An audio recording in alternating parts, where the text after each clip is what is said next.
प्रज्ञात्मक गोवत्सा जीवकांड सम्यक मार्गणा में आगे व्यवहार काल निश्चय काल का अब हम परिचय कर लेंगे। इसके पहले कुछ प्रश्न है, दो प्रश्न है, एक प्रमोद जी और एक डॉक्टर मैना दीदी पूछिए। चलिए फिर आगे बढ़ते हैं। सर, ये आपने जो बताया था सर्वकाल राशि, तो उसमें पुद्गल राशि की पावर अनंत अनंत है। लोग प्रमाण भाग कर सकते हैं क्या उसको? नहीं, कल किसी ने मुझे यही पूछा। देखिए, सिर्फ एक को वर्ग करेंगे तो हम लोग उसको रेस टू टू लिखेंगे। हाँ, पर ठीक है। और एक को तीन बार वर्ग, एक को ही तीन बार गुना करेंगे तो आप रेस टू थ्री लिखेंगे। जी। यहां पर वर्ग का वर्ग, वर्ग का वर्ग, वर्ग का वर्ग करना है। उसका क्या फॉर्मूला क्या बनेगा? मतलब आपको ये ऐसा होगा, उसका फॉर्मूला रेस टू टू लिखेंगे, हाँ, रेस टू टू लिखेंगे और ब्रैकेट में उसको एन लिखेंगे। और ये कितनी बार टू करना है, वो एन बार करना है। और वो एन क्या है? अनंत लोक प्रमाण है। थोड़ा सा अलग है। देखो, अगर हम लोग देखेंगे तो कि दो का क्यूब करेंगे तो आपने दो को, पहले दो का तो चार हो जाएगा, दो का वर्ग करेंगे तो चार होगा। और एक बार दो से आप उसको गुना करेंगे तो दो का क्यूब होकर के आठ हो जाएगा। आचार्य भगवान ये नहीं कह रहे हैं, अनंत वर्ग स्थान आगे कह रहे हैं। मतलब जो वर्ग आएगा उसका फिर वर्ग करो, उसका फिर वर्ग करो, उसका फिर वर्ग करो, उसका वर्ग करो, ऐसा कह रहे हो। तो उस प्रकार से गणित को रख करके और भी लंबा हो जाएगा। मेरा कहने का मतलब ये है, क्योंकि दो बार वर्ग करने से हम 16 पर कितने में पहुंचेंगे? चार और चार का 16, मतलब दो बार वर्ग करने पे 16 में पहुंच जाएंगे।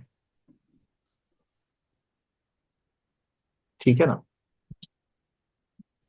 चलिए, डॉक्टर मेहरा दीदी।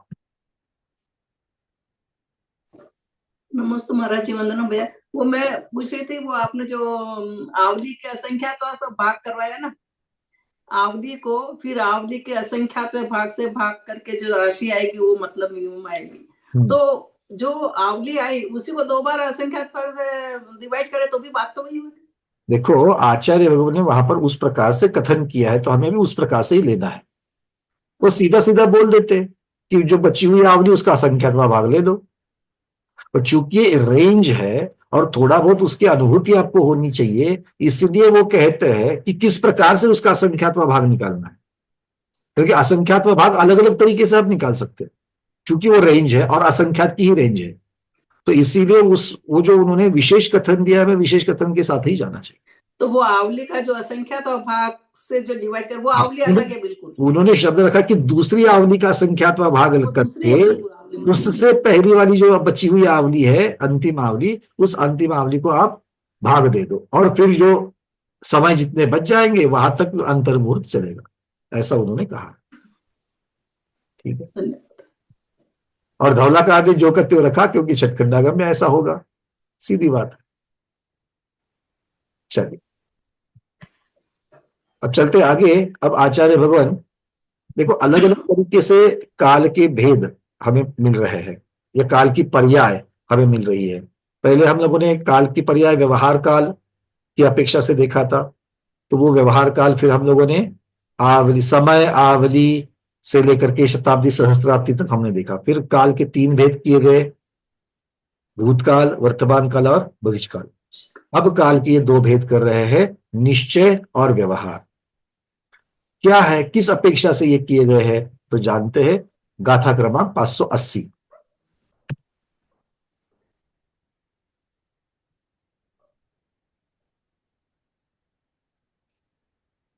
बस यहां से महज 150 गाथाएं बची है गोवर्षा जीव कांड की। 734 तक जाना है, 580 तक तो हम लोग पहुंच ही गए हैं।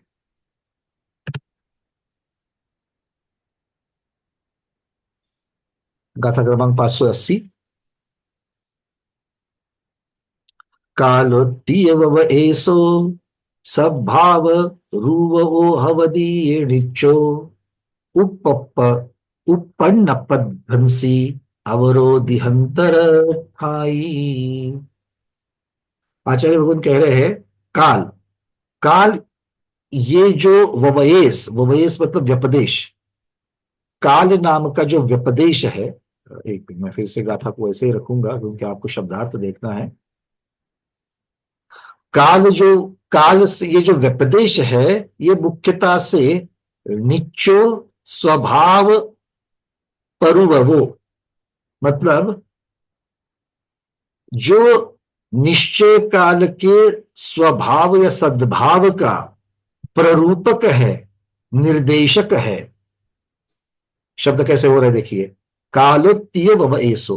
अब ववएसो में मतलब क्या है, व्यपदेश। व्यपदेश मतलब हम प्ररूपना करते हैं या उसके बारे में कथन करते हैं, टर्मिनोलॉजी। इसका अर्थ क्या हो गया कि निश्चय काल किसे कहते हैं, निश्चय से जो काल को जाना जाता है या निश्चय काल जिसे कहा जाता है, वो कौन है, वो निश्चय काल की, मतलब काल जो है वो निश्चय काल का सद्भाव, अस्तित्व का प्ररूपक है, अस्तित्व का कथन करने वाला है। अर्थात अभेद रूप से जब काल शब्द को लगाएंगे, काल द्रव्य इतना ही जब कहेंगे, काल द्रव्य इतना ही कहेंगे, तो वो उसका कौन सा रूप है, निश्चय रूप है। बात समझ में आ गई। ये तो होता ही है, जब आप अभेद रूप से वर्णन करते हो, भेद की तरफ, पर्याय की तरफ आपकी दृष्टि नहीं जाती है, तब वो किस प्रकार का वर्णन होता है, निश्चय वर्णन होता है। अब आगे कहते हैं, ये निश्चय काल कैसा है, अविनाशी है। ये निश्चय काल कैसा है, अविनाशी है। अविनाशी मतलब उसका नाश नहीं होता। किसी द्रव्य का नाश होता है क्या, नहीं होता है, ठीक है ना। किंतु दिन का नाश होता है, महीने का नाश होता है कि नहीं, होता है। तो वो नाश वाली पर्याय जो है वो किस अपेक्षा का कथन है, तो आगे बता रहे हैं, उपन्न धनसी अवरो दिहंतर ठाई। अवरो, अवरो मतलब अब तक किसका वर्णन चल रहा था, निश्चय काल का चल रहा था। और निश्चय काल का विरुद्धार्थ ले लो, निश्चय काल का विरुद्धार्थ क्या होगा, व्यवहार काल। तो व्यवहार काल कैसा है, उत्पन्न ध्वंसी है। उत्पन्न ध्वंसी मतलब उत्पन्न होते ही नाश को प्राप्त होता है। और कैसा है, दिहंतर ठाई, दीर्घांतर स्थाई है। दीर्घांतर स्थाई मतलब दीर्घ काल तक रहने वाला है। अब दो विशेषण बता रहे व्यवहार काल के। निश्चय काल कैसा है, निश्चय काल कैसा है, अनंत। जैसे आप और हम, जीव है कि नहीं है, है। तो जीव का भी निश्चय कथन और व्यवहार कथन कर सकते हैं कि नहीं कर सकते हैं, कैसे कर सकते हैं, जब आपकी तरफ या मेरी तरफ देख करके इस, मैं सिर्फ एक जीव हूं इतना ही विचार किया जाएगा अवैध रूप से, ये एक जीव है बस, दैट्स ऑल। जीव है मतलब क्या है, इस पे ज्ञान दर्शन है, गुण पर्याय सहित होता है, इसको ना किसी ने बनाया है ना ये नाश होने वाला है, अनादि से है, अनंत काल तक रहेगा। इतना ही वर्णन, इस प्रकार का वर्णन इस जीव का किया जा रहा है। ये हो गया निश्चय वर्णन। दूसरा वर्णन कैसे कर सकते हैं, ये मनुष्य है, ये पुरुष है, ये चश्मा पहना है, इसने इस प्रकार के कपड़े पहने हुए हैं, ये औदारिक शरीर के साथ में है, ये मनुष्य पर्याय में इतने इतने वर्ष तक रहेगा, पता नहीं ना कितना है, इसलिए इतने इतने वर्ष तक रहेगा। आगे बात समझ में। अब इतने इतने वर्षों तक रहेगा, तो दीर्घकाल हो गया कि नहीं हो गया। तो ये पर्याय, इस जीव ने जो पर्याय धारण की है वो दीर्घांतर स्थायी है कि नहीं है, दीर्घकाल तक रहने वाली है कि नहीं है, हाँ है। किंतु इसमें परिणमन प्रति समय हो रहा है कि नहीं हो रहा है, प्रति समय मेरे ज्ञान में फर्क हो रहा है कि नहीं हो रहा है, प्रति समय मेरे दर्शन में फर्क हो रहा है कि नहीं हो रहा है। क्या फर्क हो रहा है, प्रति समय मेरे ज्ञान में फर्क क्या हो रहा है, और प्रति समय मेरे दर्शन में क्या फर्क हो रहा है, और क्यों हो रहा है, दोनों चीजें। बिना चिंतन के आज तक तो बहुत बार रटा है, मैं फिर से कह रहा हूं, क्षमा करना मुझे अगर आपके अब तक के स्वाध्याय को मैं रटना कहूंगा तो। हाँ हेमांगी दीदी बोलिए। नमोस्तु आचार्य श्री वन्ना भैया। ज्ञानावरण और कर्म, दर्शनावरण कर्म के क्षयोपशम के कारण कभी मेरा ज्ञान ज्यादा में खुल जाता है, कभी मैं वो ढक जाता है। बहुत सुंदर सीधा उत्तर। अभी मेरे ज्ञान गुण और दर्शन गुण की पर्याय प्रति समय बदल रही है, और वो क्यों बदल रही है, क्योंकि वो ज्ञानावरण कर्म और दर्शनावरण कर्म से संबंधित है। कभी कम कभी ज्यादा, कभी कम कभी ज्यादा हो रही है। तो इसका अर्थ क्या हो गया कि वो इस समय मेरे पास जितना ज्ञान है, अगले समय में उतना ज्ञान है या नहीं है, या तो हो ज्यादा है या तो कम है। किसकी अपेक्षा से? अविभाव प्रतिच्छेद की अपेक्षा से। उस गुण के गुणांश कम होते ज्यादा होते, कम होते ज्यादा होते। तो ये कितनी देर टिकता है? एक समय टिकता है। तो ये जो मेरा व्यवहार कथन है, व्यवहार कथन मेरे पर्याय की अपेक्षा से जो किया जा रहा है, उसमें पर्याय उत्पन्न होते ही नाश को प्राप्त हो रही है, उत्पन्न होते ही नाश को प्राप्त हो रही है, मतलब एक समय टिक रही है। आया ना? और दूसरी तरीके से अगर मुझे पर्याय को देखा जाए तो मेरी पर्याय दीर्घांत स्थायी भी है। क्या मैं एक समय में, जब जन्म लिया मैंने इस पर्याय के साथ में, तो क्या सिर्फ एक समय के लिए मैं लिया है क्या मैंने? नहीं, उस पर्याय को अगर देखेंगे तो फिर मुझे दीर्घांत स्थायी दिखती। बस काल का भी ऐसा ही है। काल कैसा है? काल दो प्रकार का है, दो प्रकार से कथन कर रहे हैं। नहीं, काल तो एक ही है, किंतु उसका दो प्रकार से कथन किया जा रहा है। एक निश्चय की अपेक्षा, निश्चय की अपेक्षा मतलब एक अभेद रूप काल, काल द्रव्य। काल द्रव्य क्या है? वर्तना स्वभाव सहित विराजमान है। काल द्रव्य वर्तना स्वभाव सहित है, अनादि से अनंत तक है, अर्थात इसका नाश नहीं होता, ये अविनाशी है। ये निश्चय काल या निश्चय से कथन हो गया। और व्यवहार से कथन क्या होगा? एक समय, ये व्यवहार काल की पर्याय है कि नहीं है? वर्तमान काल किसे कहा? एक समय को कहा। जो उत्पन्न ध्वंसी है, उत्पन्न होते ही नाश को प्राप्त हो रहा है, उत्पन्न होते ही नाश को प्राप्त हो रहा है। इनफैक्ट बाकी के द्रव्यों की पर्याय आपने काल द्रव्य सापेक्ष जब बताते हैं, तब आपको बाकी के द्रव्यों की भी उत्पन्न ध्वंसी पर्याय मिलती है या फिर दीर्घांत स्थायी पर्याय मिलती है। क्योंकि उत्पन्न ध्वंसी और दीर्घांतर, ये दोनों भी शब्द, ये दोनों भी संकल्पनाएं काल द्रव्य से निगडित है। तो इसीलिए वो कथन कैसे होगा? काल के सापेक्ष ही होगा। आ रही बातें समझ में? कठिन तो नहीं लग रहा है? चलिए, बहुत बढ़िया। तो इस प्रकार से ये दो चीजें आचार्य भगवत यहां पर कह रहे हैं। तो व्यवहार काल में कथन किस प्रकार से किया गया? पर्याय की दृष्टि से किया गया, और वो पर्याय उत्पन्न ध्वंसी भी है कथनचित, और कथनचित दीर्घांतर स्थायी भी है। ऐसे आचार्य भगवान यहां पर कह रहे हैं। अब उन्होंने जो जो लिखा है थोड़ा सा पढ़ लेते हैं। यही सार उन सभी शब्दों से हमको निकलते जाएगा। अगला पैराग्राफ जो है उसकी वांछना पहले कर लेते हैं। जो विशेषार्थ पंडित जी ने लिखा है, वो कहते हैं काल यह संज्ञा मुख्य काल का बोधक है। मुख्य काल, मुख्य काल का अर्थ क्या करेंगे? अभेद रूप से काल संकल्पना जो है, काल द्रव्य जो है, उसका द्योतक है। निश्चय काल में काल यह संज्ञा मुख्य है और भूतकाल आदि की संज्ञाएं गौण है, तथा व्यवहार काल में भूतकाल आदि मतलब भूतकाल वर्तमान काल आदि जो संज्ञा है, संकल्पनाएं है, वो मुख्य है, और काल संज्ञा अर्थात उसका अविनाशीपना जो है वो गौण है। निश्चय में एक चीज को हाईलाइट करेंगे, दूसरे को गौण करेंगे। व्यवहार में जिसको गौण किया था उसको प्रधान करेंगे और प्रधान को गौण करेंगे। ठीक है? निश्चय व्यवहार से डर तो नहीं लगता अभी? हाँ, किसी जमाने में मुझे बहुत लगता था, आजकल नहीं लगता। तो आप लोगों को पूछ रहा हूं, मतलब वो ठंड के जैसी है ना? मतलब अयोध्या में तो गए, किंतु ठंड लग रही कि नहीं लग रही है? किसी को बहुत लगती है और किसी को कम लगती है। जिनको कम लगती है वो धोती दुपट्टे में ही पहुंच जाते हैं। क्यों अरविंद जी? आया ना? और जिनको लगती है वो साड़ी के ऊपर भी शॉल ले रहे हैं, पता नहीं और क्या क्या, दो दो चीजें लपेट करके आ रहे हैं। तो वैसा है, ये निश्चय व्यवहार का डर लगता है लोगों को, नहीं लग रहा है? बहुत अच्छी बात है। चलो आगे बढ़ते हैं। आचार्य भगवान अब कह रहे हैं यह मुख्य काल अर्थात निश्चय काल द्रव्यार्थिक नय की अपेक्षा नित्य है। अनादि अनंत होने की वजह से यह नित्य है, अविनाशी है, तथा पर्यायार्थिक नय की अपेक्षा उत्पन्न ध्वंसी है। व्यवहार काल वर्तमान की अपेक्षा उत्पन्न ध्वंसी है, अर्थात उत्पन्न होते ही नष्ट होने वाला है। और भूतकाल और भविष्य काल की अपेक्षा दीर्घांतर स्थायी है, ज्यादा समय रहने वाला है।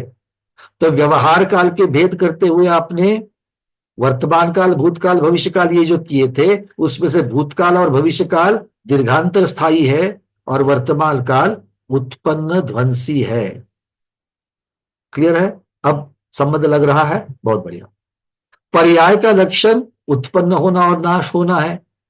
समय नामक व्यवहार काल भी उत्पन्न होता है और नष्ट होता है, इसीलिए वो पर्याय रूप है।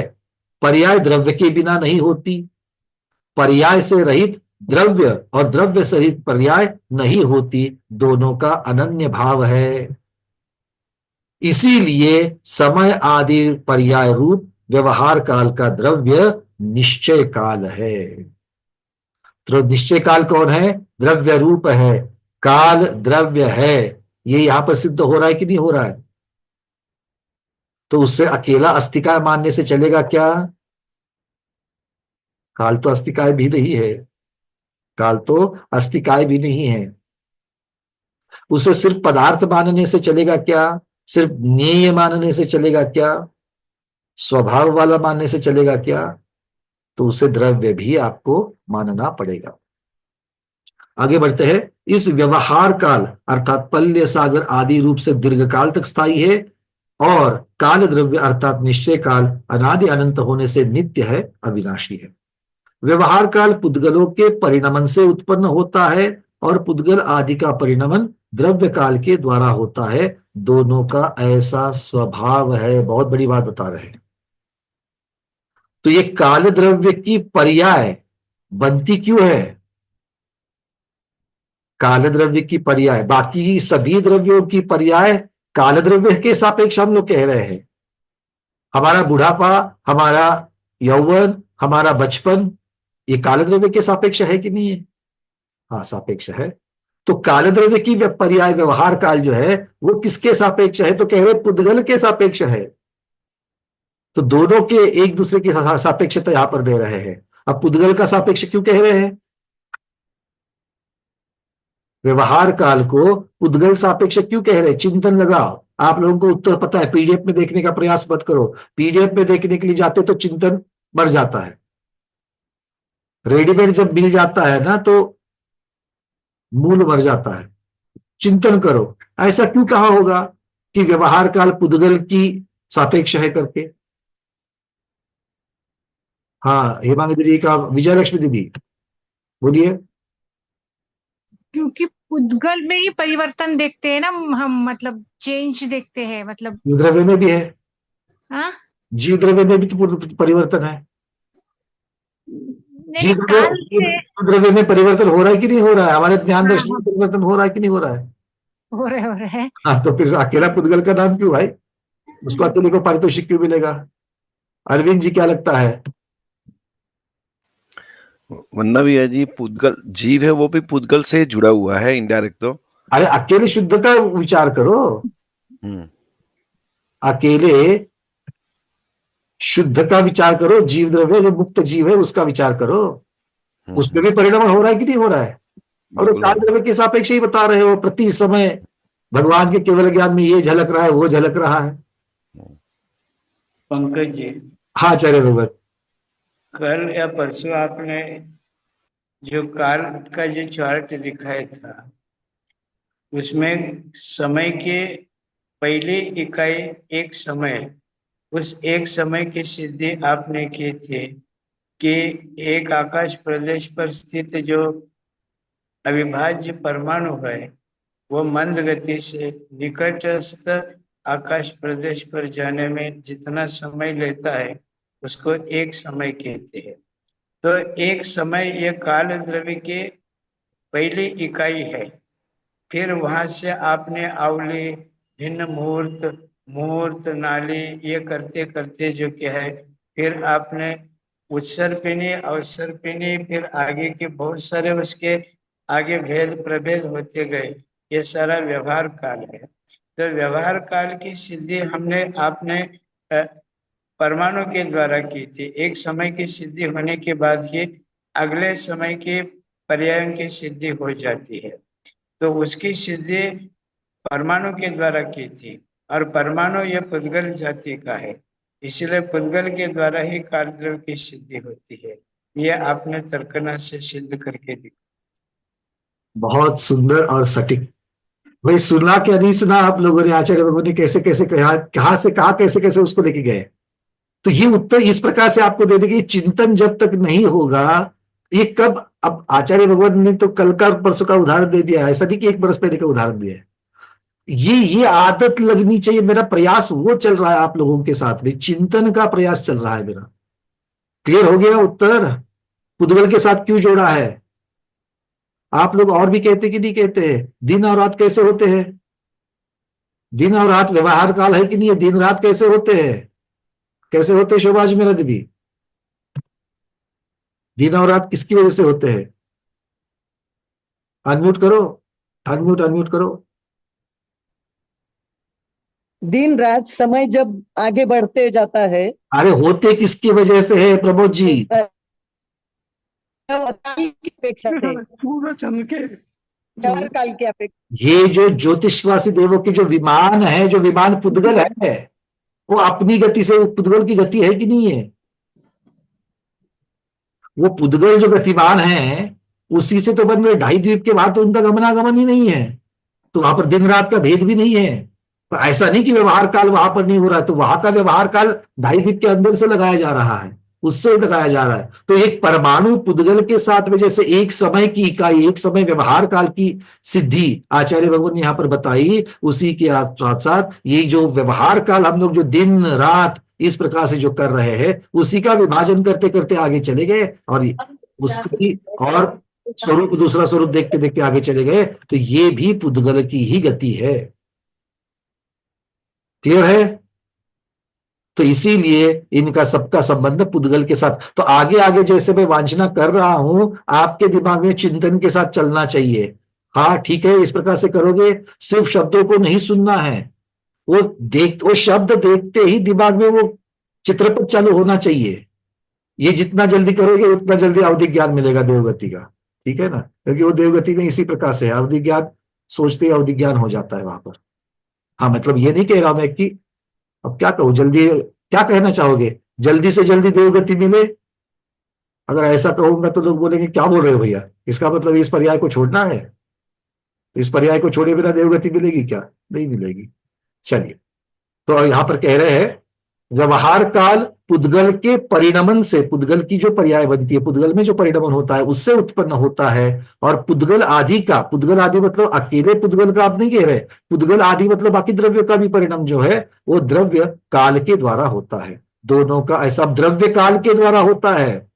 पहले तो व्यवहार काल का परिणमन, व्यवहार काल को उसके साथ जोड़ा, पुद्गल के परिणमन के साथ जोड़ा, और पुद्गल आदि सभी द्रव्यों के परिणमन को किसके साथ जोड़ा, द्रव्य काल के साथ, क्योंकि द्रव्य काल का स्वभाव वर्तना है, क्योंकि द्रव्य काल ही मुख्य काल है, अभेद रूप से काल उसी को कहा गया है। भाई ठीक है, अब ये सूक्ष्म भेद चल रहा है। एक जगह पर संबंध पुद्गल के साथ लगाया है वो व्यवहार काल, क्योंकि वो पर्याय की उत्पन्न हो रहा है, और दूसरी जगह पर द्रव्यों को वर्तने वाला कौन है, द्रव्य को वर्तने वाला कौन है, तो वो निश्चय काल, वो मुख्य काल है, वो निश्चय काल है। ठीक है, क्लियर है, ये फर्क समझ में रहेगा दोनों का। तो आपने दोनों का संबंध लगा दिया, किंतु किस किस के साथ लगाना है वो देख लेना। दोनों का ऐसा स्वभाव है, ये वस्तु स्वभाव से हो रहा है। ये कहीं पर तीर्थंकरों ने बताया, गणधरों ने लिखा, इसके लिए ऐसा नहीं कर रहे। सूर्य चंद्रमा या जो भी पुद्गल परमाणु, ये उनका स्वभाव है, ये वस्तु स्वभाव है। अब कहते हैं ये व्यवहार काल क्षणभंगुर है, परंतु निश्चय काल नियत नित्य अर्थात अविनाशी है। क्योंकि व्यवहार काल ये पर्याय की स्थिति है, और पर्याय की स्थिति नष्ट होती है, इसीलिए वो विनाश को प्राप्त होता है। और जो निश्चय काल है वो द्रव्य स्वरूप है, इसलिए वो अविनाशी है, नित्य है। वह निश्चय काल अर्थात द्रव्य काल 2 प्रकार के गंध, 5 प्रकार के रस, 8 प्रकार के स्पर्श और 5 प्रकार के वर्ण से रहित है। अब होगा ही होगा। ये सारे स्वभाव किसके हैं? ये विशेषता से पुद्गल के हैं। और काल पुद्गल है क्या? पुद्गल से संबंधित उसकी पर्याय निर्मात हो रही है। इसका अर्थ वो पुद्गल के गुणों को लेगा ऐसा नहीं है। ठीक है, ये अर्थ यहां पर हो रहा है। ठीक है, जो हमारे छोटे छोटे स्वाध्याय बैठे हैं ना, जो स्कूल जाते हैं, वो सारा का सारा फिजिक्स के साथ में जोड़ करके देखना इसको। आपका फिजिक्स अभी 100, 150, 200 साल पहले लिखा गया है, और हमारा फिजिक्स यहाँ पर आगम का जो फिजिक्स है वो 2500 वर्ष पूर्व महावीर भगवान की वाणी में आया है। ठीक है ना स्वरा दीदी, बात समझ में आ रही कि नहीं आ रही है? हाँ, देखो मतलब ये देख करके भगवान को जब भी नमस्कार करोगी ना, इसके आगे महावीर भगवान को जब नमस्कार करोगी, कोई भी शीतलनाथ भगवान को करोगी, तब आपको उनमें कौन दिखना चाहिए? उनमें साइंटिस्ट दिखने चाहिए। ठीक है ना, ये वही साइंटिस्ट है, ये आज के साइंटिस्ट है भी पुराने साइंटिस्ट है, जिन्होंने ये सारी बातें बता करके फिर लिखी गई है। ठीक है, इस प्रकार से सोचना बेटा। चलो, तो ये कह रहे कि ये निश्चय काल अर्थात द्रव्य काल अमूर्तिक है, अरूपी है, क्योंकि ये इन सभी से रहित है, स्पर्श रस गंध वर्ण से रहित है, अर्थात वो अरूपी है या फिर वो अमूर्तिक है। आगे कहते हैं, कुंभकार के चक्र की कील के समान वर्तना ही जिसका लक्षण है, और जो लोकाकाश प्रमाण है, अर्थात जितने लोकाकाश के प्रदेश है उतने ही काल द्रव्य अर्थात कालानु है। बड़ा सुंदर प्रकरण यहां पर आ रहा है, इसका विस्तार आगे भी हो जाएगा, तो अभी चूंकि यहां पर संदर्भ आ गया, इसका विस्तार मैं यहीं पर कर लूंगा। ठीक है, आचार्य भगवान ने यहां पर एक बहुत सुंदर शब्द लगा दिया, कुंभकार के चक्र की कील के समान है और वर्तना ही जिसका लक्षण है, जो लोकाकाश प्रमाण है, अर्थात जितने लोकाकाश के प्रदेश है उतने ही काल द्रव्य है। अब ये काल द्रव्य की महिमा बता रहे हैं, काल द्रव्य का स्वरूप बता रहे हैं, काल द्रव्य की संरचना बता रहे हैं। क्या कह रहे हैं कि भाई लोकाकाश जितने हैं, मतलब लोकाकाश के जितने प्रदेश है उतने काल द्रव्य की संख्या है। अब काल द्रव्य की संख्या और किसी भी द्रव्य की संख्या और किसी भी द्रव्य के प्रदेश की संख्या, ये दो अलग चीजें होती है। क्या कह रहे हैं?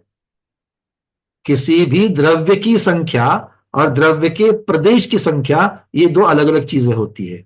कैसे समझेंगे? एक डिब्बे में 10 बेसन के लड्डू है, 10 बेसन के लड्डू है, और एक बेसन के लड्डू में समझने के लिए लिख देते हैं 1,00,000 बेसन के कण है। दो अलग अलग कथन है कि नहीं है? डिब्बे में कितने लड्डू है? 10 लड्डू है, और एक बेसन के लड्डू में कितने बेसन के कण है? 1,00,000 कण है।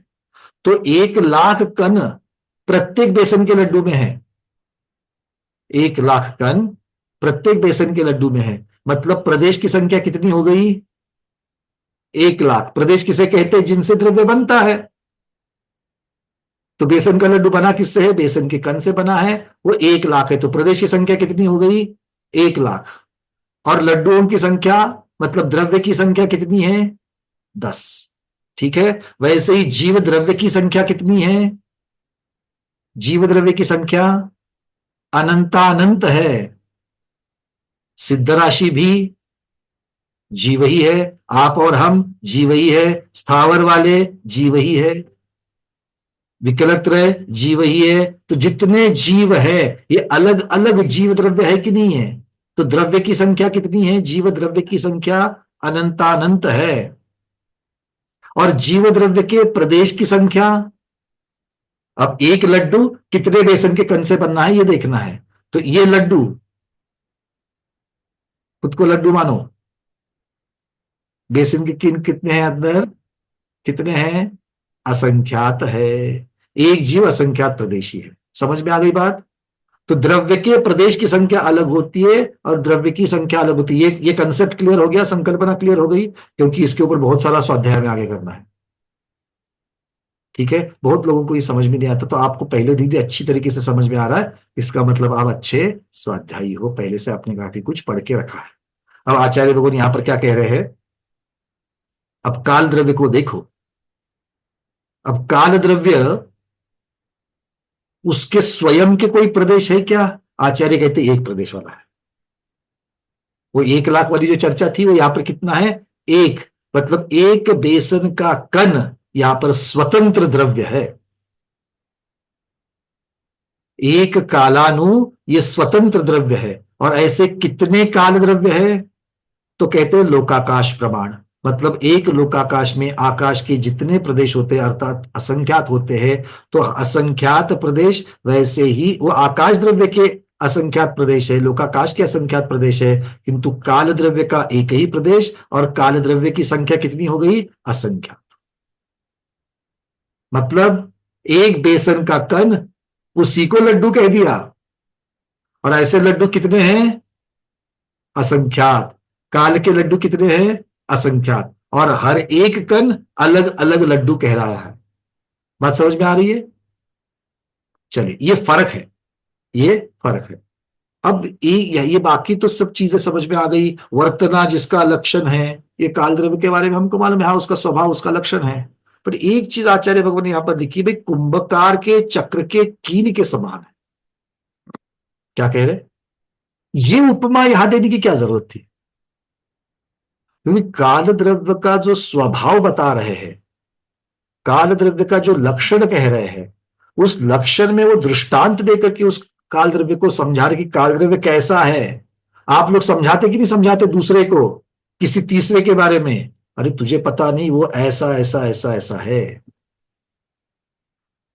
आप दूसरे के बारे में कथन करते कि नहीं करते? दूसरे के स्वभाव के बारे में क्या कहते हो?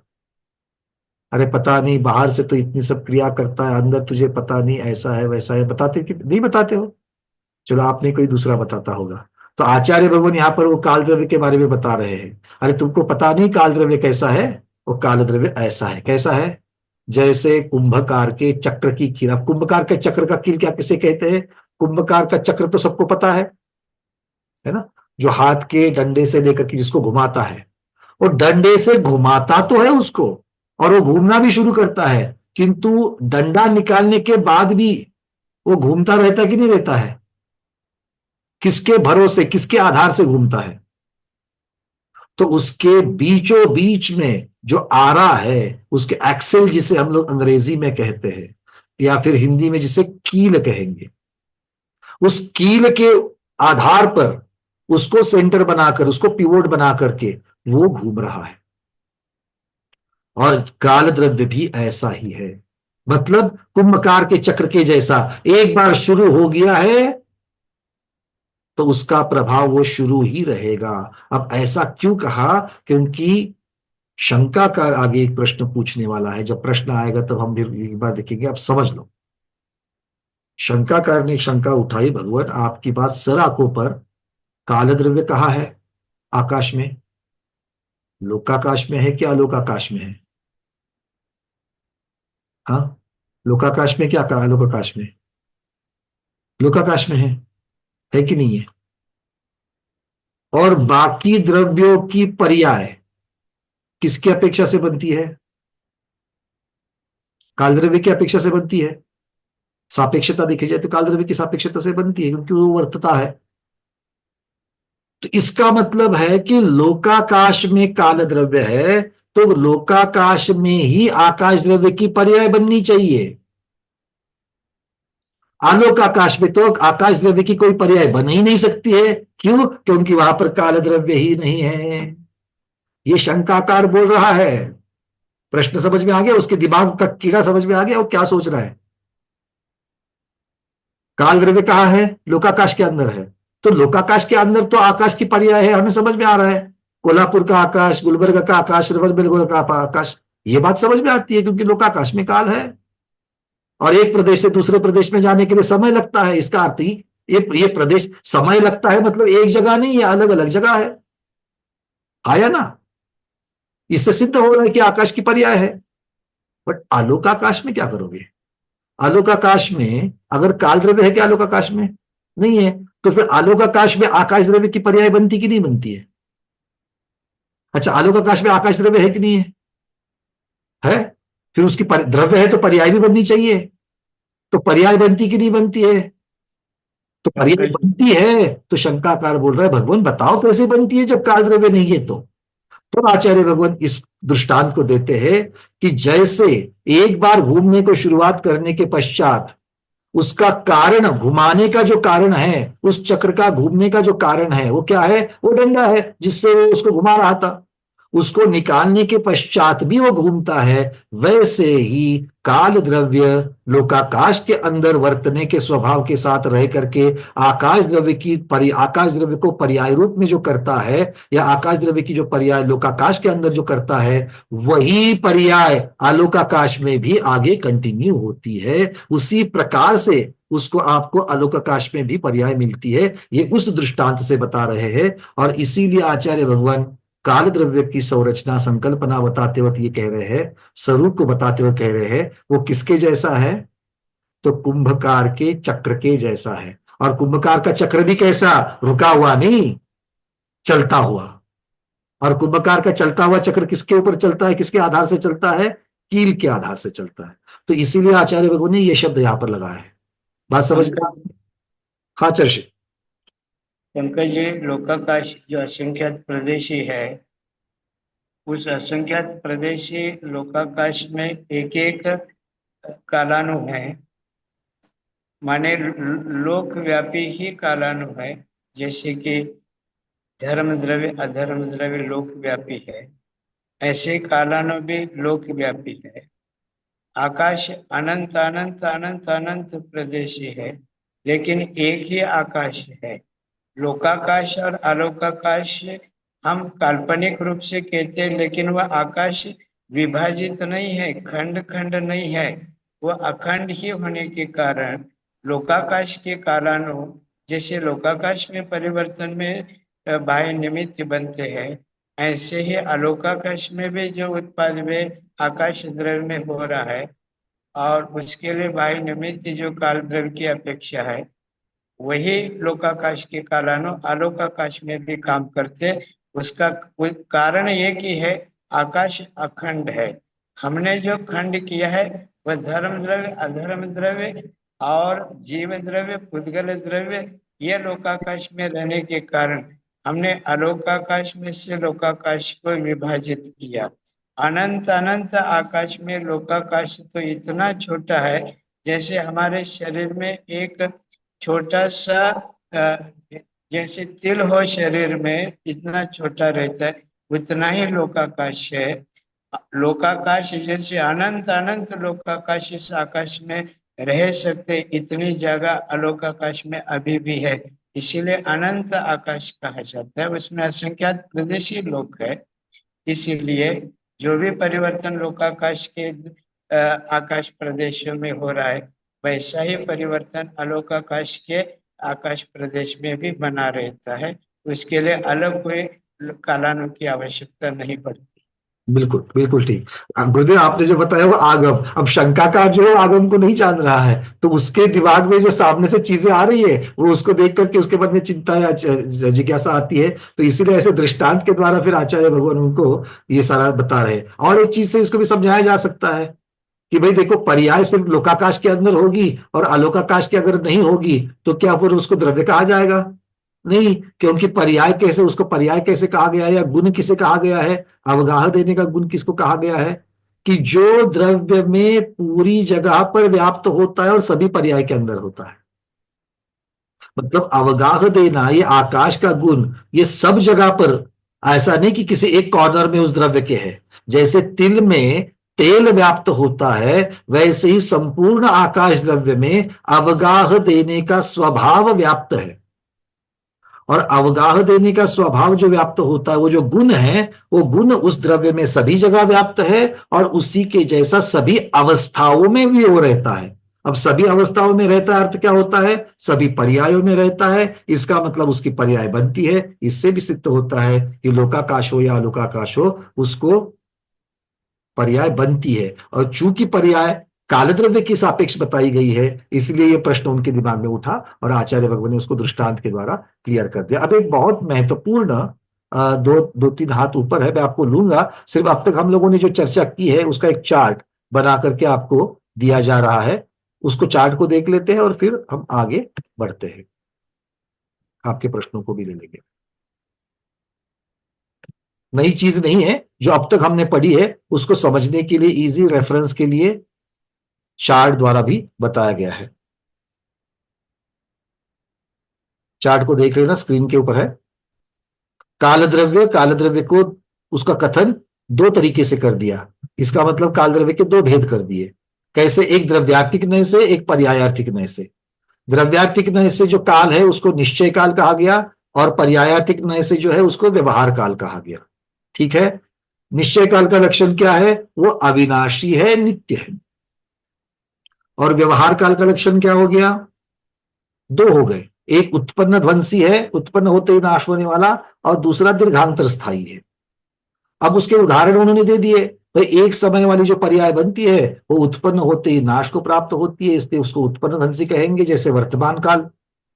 और दीर्घांतर स्थायी में आवली, अंतर्मूर्त, वर्ष, ये जो व्यवहार काल के भेद है, ये दीर्घांतर स्थायी है भूतकाल की अपेक्षा, भविष्य काल की अपेक्षा। एक वर्ष भूतकाल में जाओ या एक वर्ष भविष्य काल में जाओ, तो ये एक वर्ष की पर्याय दीर्घांतर स्थायी हो गई। ठीक है, बात समझ में आ गई?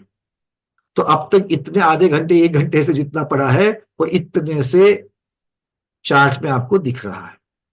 क्लियर है? जल्दी जल्दी हाँ बोलो, नहीं तो ना तो बोलो।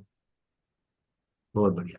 चलिए, आपको ये जो भाग 2 भेजा गया है, भाग 2 में ऑलरेडी गया है। अच्छा, और एक मैं यही पर सूचना दे दूं आपको मैं, जो आपके पास ड्राइव की लिंक है जहां पर आपको पीडीएफ मिलती है, सुधारित पीडीएफ रहती है, अपडेटेड पीडीएफ रहती है, उसमें आज जो पीडीएफ हमने लोड की है, आपके पास तो भाग 2 है, किंतु और एक भाग 2 के नाम से ही हमने किया है, जिसमें आगे 143, मेरे ख्याल से इसमें और कुछ 40 पेजेस है, तो और भी बहुत सारे और एक 100 पेजेस ऐड करके आगे की भी पीडीएफ उसमें है, तो जिसको चाहिए वो उसको वहां से ले सकता है। ठीक है, चलिए एक एक प्रश्न को लेते हैं। अर्चना दीदी बोलिए। वो मैंने उसके लिए हाथ उठाया था। दीदी आपकी आवाज बहुत कम आ रही है। ये प्रश्न नहीं है मेरा। नहीं है? ठीक है, चलिए अरविंद जी बोलिए। दीदी हैंड रेस हटा देना। नमस्ते महाराज जी, वंदना भैया जी। ये जो लोकाकाश अलोकाकाश का जो एग्जांपल दिया अभी कील का, तो इसमें जो स्थिर तालाब का पानी, इसमें जो पत्थर डालते हैं अपन, तो जो तरंगे राउंड राउंड में आगे चलती है, तो इसमें भी सेम अपन एग्जांपल समझ सकते हैं। देखो वहां पर मुख्यतः देश चलायमान जो द्रव्य होते हैं, के वो जो पुद्गल द्रव्य है उसकी क्रिया बताने के लिए वो दृष्टांत दिया गया था, प्रदेश से प्रदेशांतर को प्राप्त होना, ये पुद्गल द्रव्य में हो रहा है। पर चूंकि काल द्रव्य में प्रदेश ही नहीं है, तो प्रदेश नहीं है तो प्रदेशांतर को कहां से प्राप्त होगा? ओके ओके, है ना? तो इसीलिए उसको क्रियावान तो कहा ही नहीं है, निष्क्रिय ही कहा है। बराबर। ठीक है, चल मीनाक्षी दीदी। नमस्ते भगवान, वंदना भैया जी। जो अलोकाकाश में पर्याय होती है, तो निमित्त तो बनेगा, काल द्रव्य ही बनेगा ना, भले वो लोकाकाश में बन रहा है। बिल्कुल, जो लोकाकाश का जो काल द्रव्य है वही उसके लिए निमित्त माना जाएगा।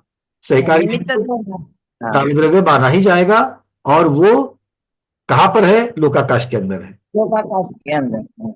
ठीक। डॉक्टर मधु दीदी। नमस्ते गुरुदेव, वंदना भैया।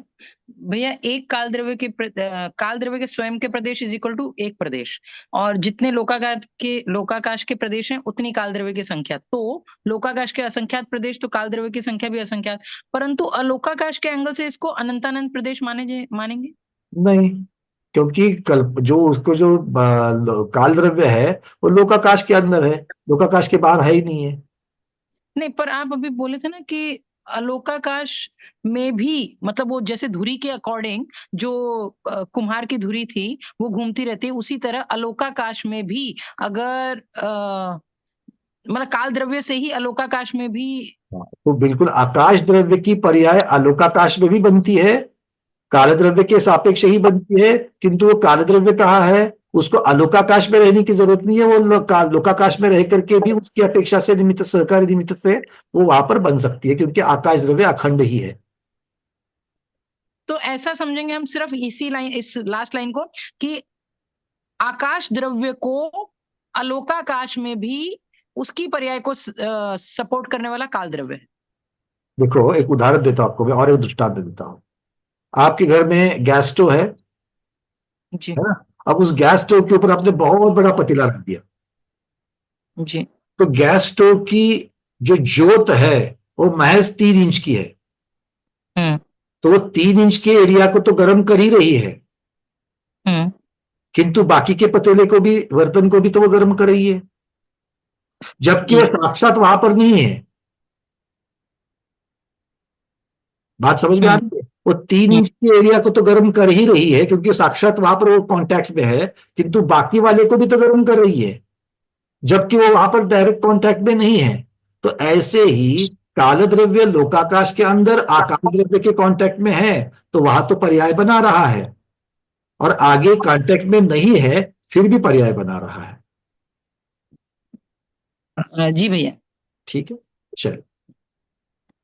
अब जब भी बड़ा बर्तन रखो गैस के ऊपर तो क्या दिखना चाहिए? काल द्रव्य, लोकाकाश और अलोकाकाश दिखना चाहिए। चलिए, बहुत बढ़िया। डॉक्टर शैला दीदी। हाँ, मेरा भी वही प्रश्न था भैया जी, मतलब सपोर्ट करता है काल द्रव्य अलोकाकाश में, बस ये अपने समझना चाहिए। फिर से बोलिए। जैसे लोकाकाश में काल द्रव्य है, वो सब एक जगह है, पूरा लोकाकाश में है, वैसे अलोकाकाश में भी वो सपोर्ट करता है, ऐसा ही बताना। सपोर्ट करता कहने से अच्छा होगा कि ये निमित्त, सहकारी निमित्त बनता है। अच्छा, सहकारी सहकारी निमित्त बनता है आकाश द्रव्य का अपने स्वभाव की अपेक्षा, अपने स्वभाव की अपेक्षा। ठीक है, अब देखो, अभी उदाहरण दिया वही काफी है, अब कितना विस्तार करेंगे इसका। ठीक है, चलिए। हाँ, विजयलक्ष्मी दीदी। मुझे समझ में नहीं आया काल द्रव्य और पुद्गल का क्या है एक्चुअली, वो कुछ एक्सप्लेनेशन महाराज जी ने दिया था, वो समझ में नहीं आया मेरे को देखो, एक्सप्लेनेशन। यहाँ पर चर्चा चल रही थी काल द्रव्य की, कि उन्होंने संबंध लगा दिया कि व्यवहार काल जो बनता है वो पुद्गल के सापेक्ष बनता है, पुद्गल की वजह से बनता है, तो उन्होंने पुद्गल के साथ उसका संबंध जोड़ दिया। व्यवहार काल के उत्पन्न होने का संबंध पुद्गल द्रव्य का परिणमन, ये बता दिया आचार्य भगवान ने। तो पुद्गल द्रव्य का ऐसा क्या परिणमन है जिसकी वजह से व्यवहार काल निर्माण होता है? तो इसका उत्तर आचार्य भगवान ने दिया था कि जैसे पुद्गल परमाणु आकाश के एक प्रदेश से दूसरे प्रदेश में उसका परिणमन होने के लिए, मतलब पुद्गल द्रव्य में परिणमन होगा, कैसे होगा? क्षेत्र से क्षेत्रांतर से होगा। तो आकाश द्रव्य, आकाश के एक प्रदेश से दूसरे प्रदेश तक वो चला जाएगा, कैसे? योग्य बंध गति से चला जाएगा। तो आप चर्चा किसके परिणमन की कर रही हो? पुद्गल के परिणमन की। और इससे निर्माण क्या होगा? एक समय। एक समय क्या है? व्यवहार काल है। तो व्यवहार काल एक समय किसकी वजह से निर्माण हुआ? तो पुद्गल के परिणमन से निर्माण हो गया। इस अपेक्षा से पुद्गल के परिणमन ये काल द्रव्य की व्यवहार काल की पर्याय बनने के लिए संबंध भूत है, इतना ही बता रहे हैं। नहीं, पर अपन व्यवहार काल में एक समय क्या, और ये भी लेते हैं, एक वर्ष भी होता है, एक आवली, सब आता है ना। होता है ना, एक वर्ष किससे बनता है? 12 महीने डायरेक्ट बनता है। 12 महीने से। महीना कैसे बनता है? 30 दिन से। दिन कैसे बनता है? 8 प्रहर से। प्रहर कैसे बनता है? और कितने मुहूर्तों से? वो आवलियों से। आवली बनती है समय से। खत्म हो गई बात। आप कितना भी बड़ा लड्डू बनाओ, कितना भी बड़ा लड्डू बनाओ बेसन का, बनेगा तो बेसन के कण से ही।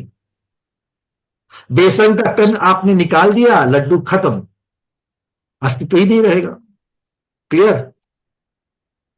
अरे हाँ, नहीं, पर पुद्गल में ऐसा बोली जीव, अपन जीव अभी है तो अपन का पुद्गल के साथ अपना मैच, मतलब मिक्स है, तो हम अपने ऊपर भी वो एग्जाम्पल ले सकते हैं ना। कैसे? एक मिनट, एक समय की उपलब्धि कौन से संसारी जीव के कौन से परिणमन से हो रही है? उल्टा हो रहा है। उल्टा हो रहा है। संसारी जीव में परिणमन एक समय की अपेक्षा हो रहा है। क्यों? क्योंकि आपको कारण कार्य व्यवस्था देखनी पड़ेगी। वर्तना स्वभाव काल का है, वो कारण है, और उसकी वजह से जीव और पुद्गल में परिणमन हो रहा है। ये तो आपस उल्टा संबंध है ही है। क्या ऐसा कारण कार्य संबंध आप संसारी जीव का परिणमन और काल द्रव्य की व्यवहार पर्याय इसमें लगा सकते हो क्या? ऐसा कौन सा परिणमन संसारी जीव में है कि जिसकी वजह से एक समय की उत्पत्ति होती है? एक समय में अपना आयु में भी चेंज होता है ना एक समय में। तो कारण कौन है और कार्य कौन है? आप कार्य को कारण नहीं कर सकते। समय की अपेक्षा से निषेक खिलेंगे, क्या निषेक की अपेक्षा से समय बनेगा? नहीं। तो इसीलिए इसीलिए पुद्गल से शुरुआत होती है, तो इसीलिए आचार्य भगवान ने बिल्कुल सही तरीके से उसको पुद्गल के साथ ही जोड़ा है। ठीक है, कारण कार्य की व्यवस्था को आपको देखना है। चलिए, अर्चना देवी।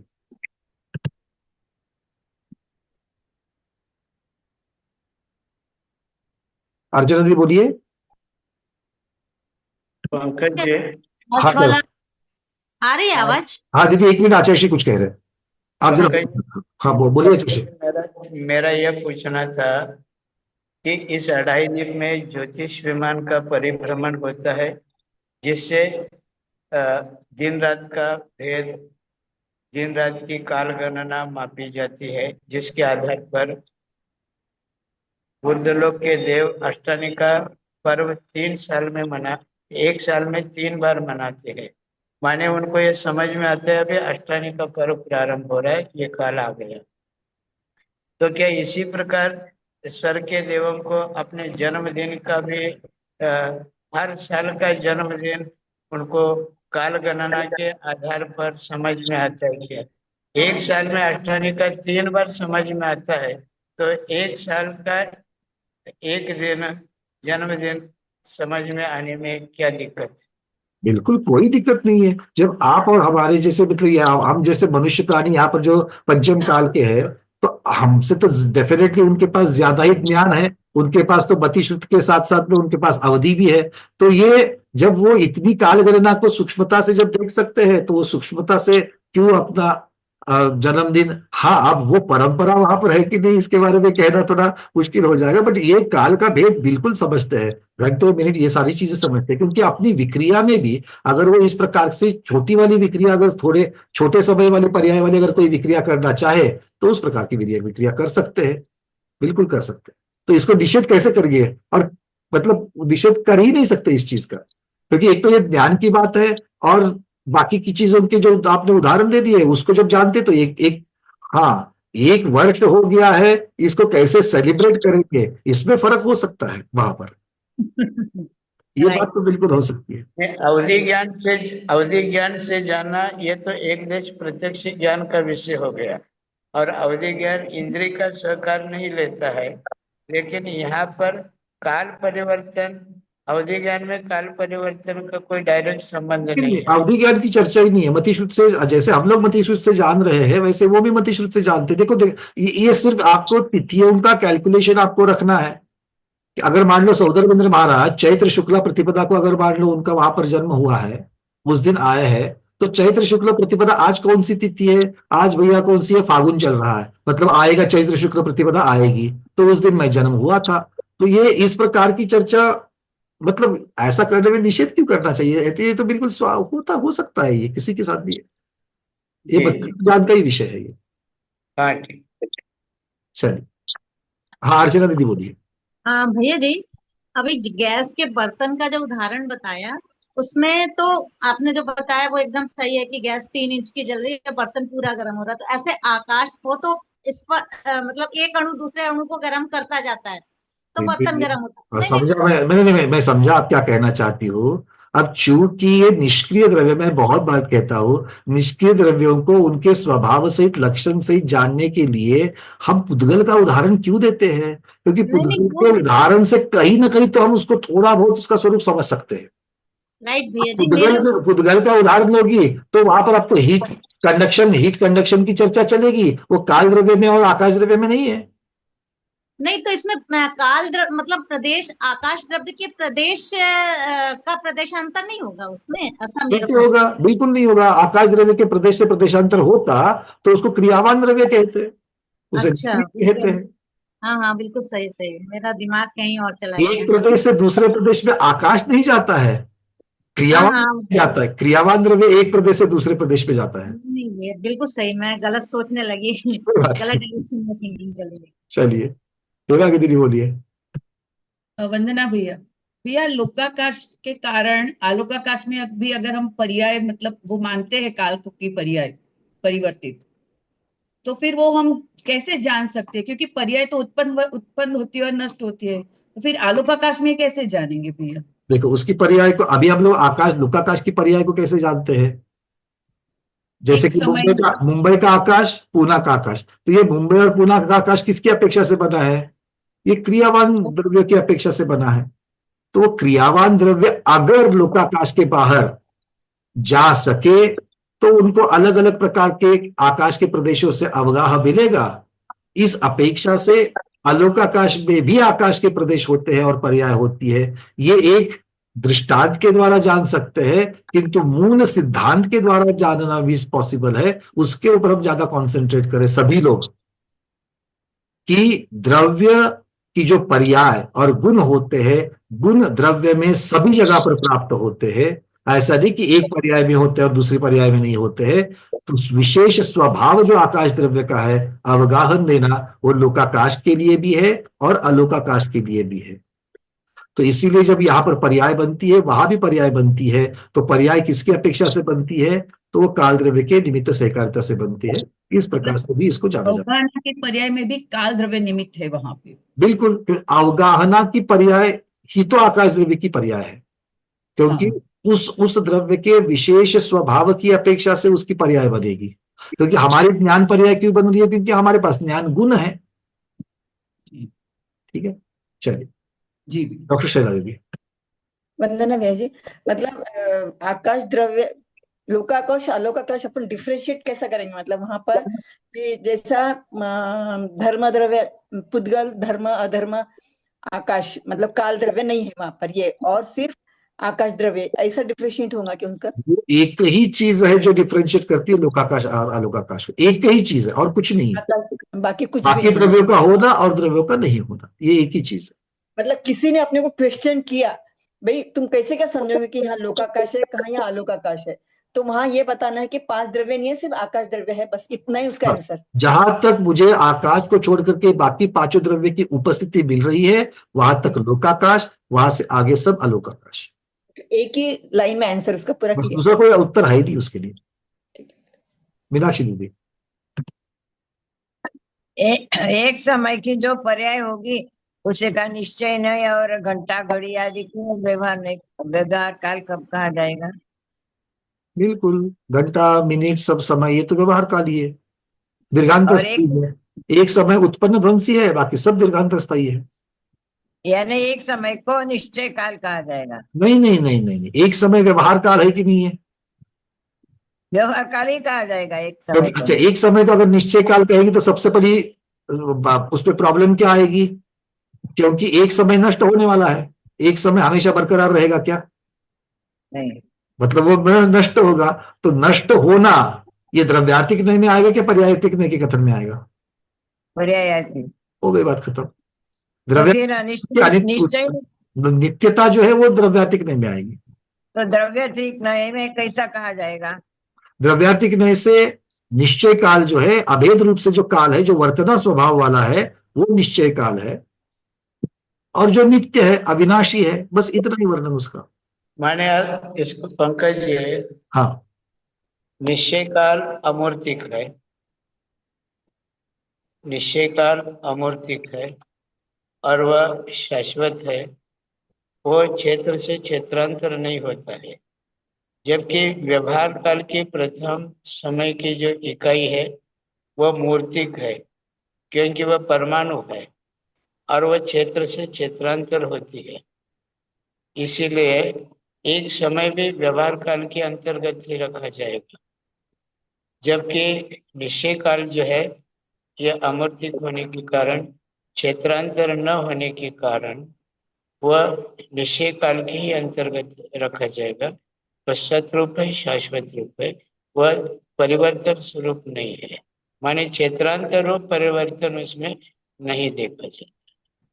इसलिए एक समय भी व्यवहार काल की प्रथम इकाई, और प्रथम इकाई को अपन निश्चय काल के रूप में मान ले तो बाकी के जितने भी उसकी पर्याय होंगे वो सारे पर्याय जो क्या है वह निश्चय काल के अंतर्गत आ जाएंगे। इसको हम एकांत नहीं कह सकते, इसको कथनचित की अपेक्षा से लेना पड़ेगा कि व्यवहार काल कथनचित रूपी।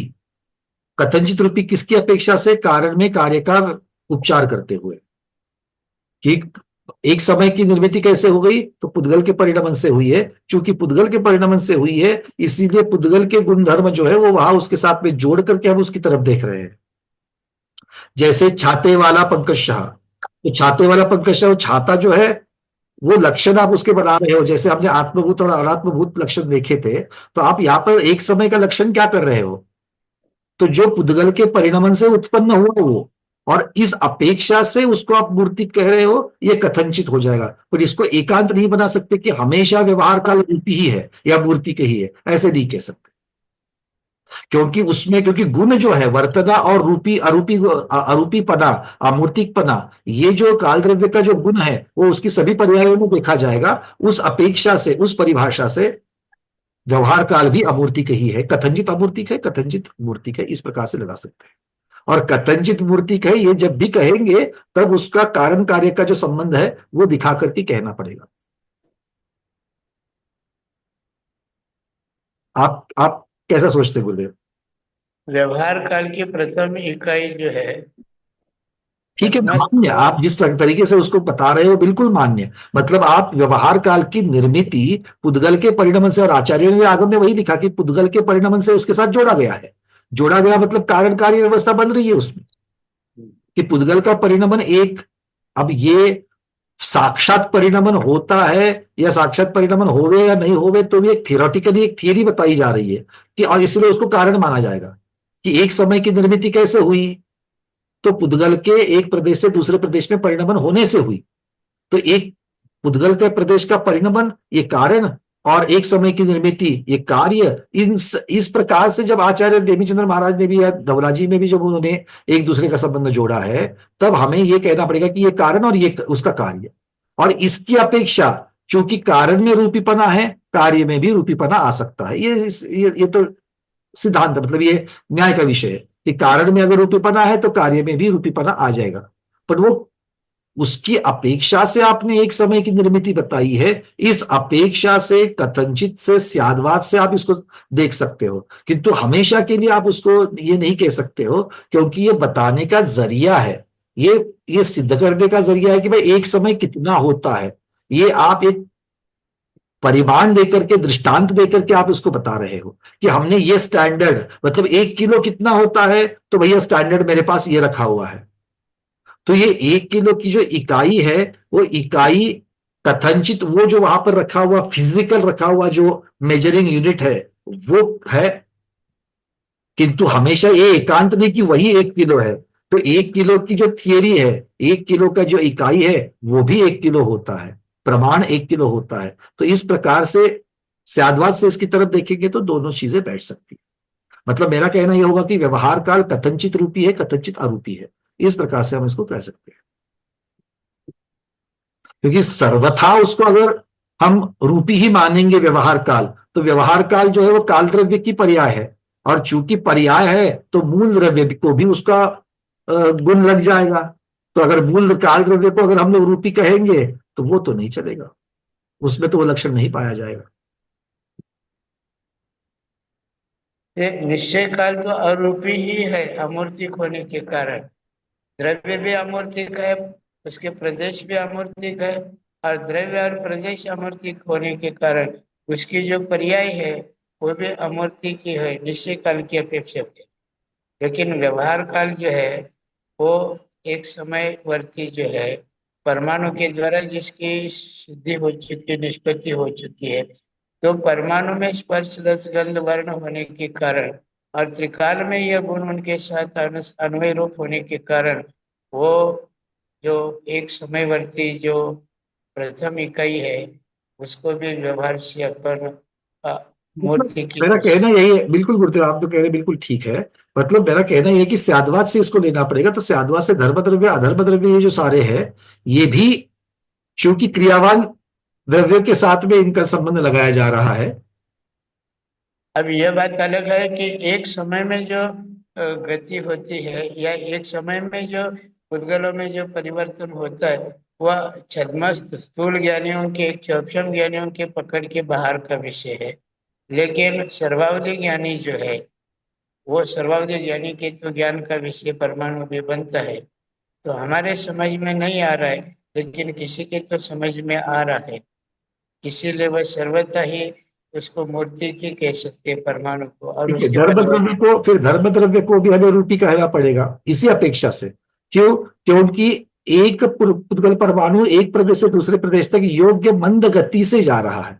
मतलब वो जो परिणमन है वो क्षेत्र से क्षेत्रांतर का है, और जहां पर क्षेत्र से क्षेत्रांतर का परिणमन है तो उसमें धर्म द्रव्य की सहायता है।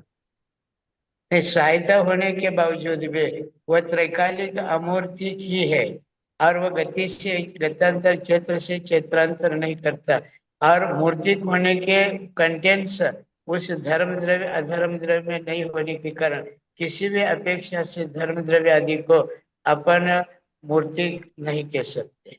तो काल द्रव्य को कैसे कहेंगे गुरुदेव? तो मेरा कहने का मतलब यही कि वर्तना स्वभाव जो है वो वर्तना स्वभाव निष्क्रियता के साथ साथ में है, क्रियता के साथ में नहीं है। क्रियता तो उन द्रव्यों में अपनी उपादान शक्ति से है। निश्चय काल तो अमूर्तिक ही है। क्योंकि अगर एक समय की उत्पत्ति को एक वहां पर उदाहरण देकर के उन्होंने समझाया है कि ये योग्य मंद गति से जाएंगे तो काल की जो पर्याय बनेगी, तो काल की पर्याय बनेगी किसकी वजह से बन रही है? तो पुद्गल के एक जगह से दूसरी जगह तक जाने के लिए उसको जितना काल लगेगा उस काल की इकाई को उन्होंने एक समय कहा। पर ऐसा नहीं कि पुद्गल का परिणमन होकर के काल द्रव्य की निर्मित हो रही है। जैसे अगर हाइड्रोजन और ऑक्सीजन ये दो पुद्गल के परमाणु मिलकर के पानी का परमाणु अगर मान लो तैयार हो रहा है तो थे भी पुद्गल तो उसका बनेगी भी पुद्गल ही बनेगा। यहां पर एक पुद्गल के परिणमन को जितना समय लग रहा है, और वो समय क्यों लग रहा है? क्योंकि काल द्रव्य का बाह्य निमित्त है। तो बाह्य निमित्त को जैसे आपने धर्म द्रव्य के निमित्त को जितना आपने निमित्त की अपेक्षा से रखा, काल द्रव्य के निमित्त को भी उतना ही रखना पड़ेगा। क्योंकि आप धर्म द्रव्य की गति का भी वहां पर आकलन कर सकते हो। जैसे आपने उसके जितना समय लगा उसको आपने एक समय कहा, तो उस गति को भी आप कुछ ना कुछ तो नाम दोगे कि भाई ये इतने गति से गया, या यहां पर योग्य मंद गति शब्द लगाया, तो ये योग्य मंद गति जो है वो धर्म द्रव्य की पर्याय हो गई। जैसे ये काल द्रव्य की पर्याय हो रही है वो धर्म द्रव्य की पर्याय है। मेरा बस कहना इतना ही है कि भाई बाह्य निमित्त की जो सहकारिता है वो सहकारिता की अपेक्षा से ही हमको वहां तक रखना पड़ेगा उसको। नहीं तो काल द्रव्य में जो आप उपचार से कथन कर रहे हो, किसी विवक्षा से कर रहे हो, वैसे ही कथन धर्म द्रव्य के साथ भी लग जाएगा। इसके ऊपर थोड़ा सा चिंतन करते हैं, कल इस चीज को और आगे बढ़ाएंगे। समय की विवक्षा है तो आज यहीं पर रोक देते हैं। गुरुदेव आपकी आज्ञा से यहीं पर आज रुक जाएंगे। चलिए आप रेखा दीजिए, आपका और प्रभु जी के प्रश्न को हम लोग कल ले लेंगे। आज इतना ही रखते हैं। आज के स्वाध्याय को गुरुओं के श्री चरणों में बारंबार नमोस्तु वंदनामि इच्छाकार करते हुए यहीं पर समापन करते हैं। जैनम जयतु शासनम, जैनम जयतु शासनम, जैनम जयतु शासनम।